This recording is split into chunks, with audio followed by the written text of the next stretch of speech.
Get our hands on some new piece of technology, we pretty much assume the challenge is technical, right? Learning the software, figuring out the buttons. But what if the real challenge isn't the computer at all? What if it's actually deep inside our own heads? Well, this is a story about that exact journey. It's about facing the biggest challenge in learning, how to truly learn all over again. So let's just dive right in with this one. How do you kill mammoths? Yeah, you heard that right. I know it's a strange, maybe even a kind of aggressive question, but believe it or not, this was the central question in a university course all about teaching in the metaverse. And as we're about to see, it gets right to the very heart of what real innovation is all about. So, what in the world are these mammoths? No, we're not talking about the big, hairy animals from the Ice Age. In this story, mammoths are a metaphor. Think of them as the old methods, the fixed ways of seeing the world that get really comfortable inside our minds. They're those deep-rooted habits we drag into every new situation, and they're what stop us from seeing what's truly possible. Okay, so where does this all start? Well, it begins in a pretty cool high-tech place, a course on a metaverse platform called Eureka. For the students in this course, the mission seemed pretty simple and straightforward, just a technical challenge, or so they thought. So the team jumps right in, and their first instinct is to focus on the tools, to make something that just looked absolutely incredible. But this led them straight into their very first mistake, a beautiful but empty trap. Their goal was to build this virtual children's museum all about green energy, and they poured a huge amount of effort into it, building a truly amazing-looking space. It was rich with detail, stunning to look at. They were absolutely sure they were on the right track. But then came the twist. The course instructor took one look at their creation and delivered a single sentence that changed absolutely everything. He said the museum was beautiful like a postcard, but empty of real pedagogical content. Oof. After all that technical work, they realized something fundamental was completely missing. All right, so lesson learned, right?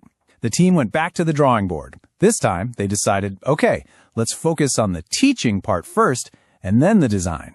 Sounds logical, doesn't it? Well, this is the exact moment their inner mammoths came roaring to life. So in their big attempt to put pedagogy first, what automatically came to mind? All the most familiar tools from the old classroom. They came up with multiple choice questions, links to an external website, and a super rigid true or false structure. It was classic old school thinking in a brand new world. And let's be really clear about what happened here. They didn't really create a new learning experience. They literally just copy-pasted a textbook test and dropped it into this innovative new world. The mammoth wasn't just lurking in the background, it had completely taken over the whole project. And when they submitted this new version, so proud that they had finally cracked it, the feedback was even sharper. The result, they were told, was simply archaic. Imagine the shock. After all that work and all that rethinking, they were right back where they started, feeling this immense frustration, like they had hit a total dead end. But you know how it is. So often, it's right at that lowest point, when you feel most stuck, that the greatest breakthroughs happen. And that's exactly what came next. From all that frustration came a moment of true illumination. This slide just captures that shift perfectly. It wasn't just about putting pedagogy before technology. It was about changing the entire kind of pedagogy.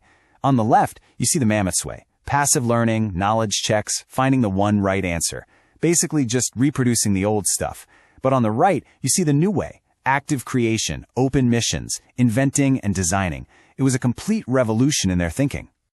This revolution really came down to 3 key realizations. First, they had to truly, consciously stop thinking in old patterns. Second, they had an aha moment where they understood that a multiple choice test isn't a learning experience, it's just a knowledge check. And third, they finally gave themselves permission to dream, to think of experiences that were completely impossible to create in a regular classroom.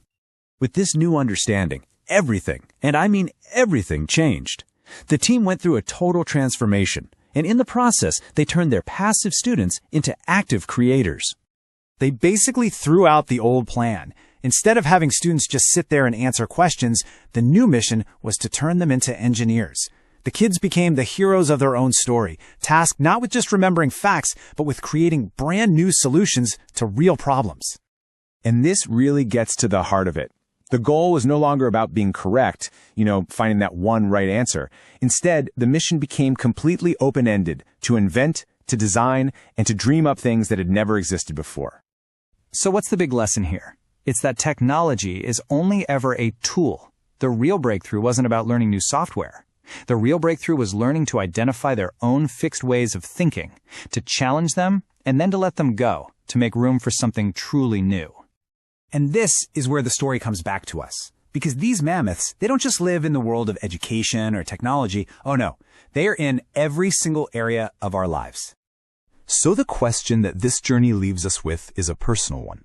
What are the fixed worldviews, the comfortable old habits, the mammoths in your work or your own thinking that you need to identify and maybe, just maybe, start hunting?